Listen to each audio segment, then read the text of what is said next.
আমি যদি একবার জানতে পারি আমার ছবি চুরি হওয়ার পিছনে, খারাপ স্ট্যাটাস দিয়ে ছাড়ার পিছনে একজন মানুষের হাত আছে, তাহলে ভুলে যাব আমি সে কে। তার চোখ আমি উপরে তুলে নিব। একটু সময়ের অপেক্ষা রে, বুঝতে পারছস?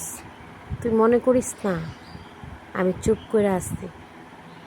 তুই হয়তো ভালো করে জানোস না, আমি যত শান্ত হয়ে বসে থাকবো ততই তোদের জন্য খারাপ দিন ঘনিয়ে আসতেছে। তখন তুই নিমক হারাম অমানুষের বাচ্চা, আমার ছবি নিয়ে যে কাহিনীটা করছস, আমার ফ্যামিলির কাছে আমাকে যে ছোট করার চেষ্টা করছস, আরে অশিক্ষিত, আমার ফ্যামিলি এত অশিক্ষিত না রে।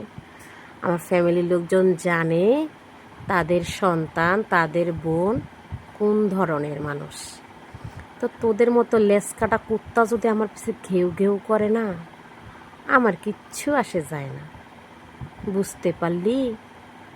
হাই ভিউ ব্যবসায়ীরা, তোদের এক একটার শরীরের চামড়া আমি ব্রয়লার মুরগির মতো ছিলা ছিলা হাতে তুলে নেব।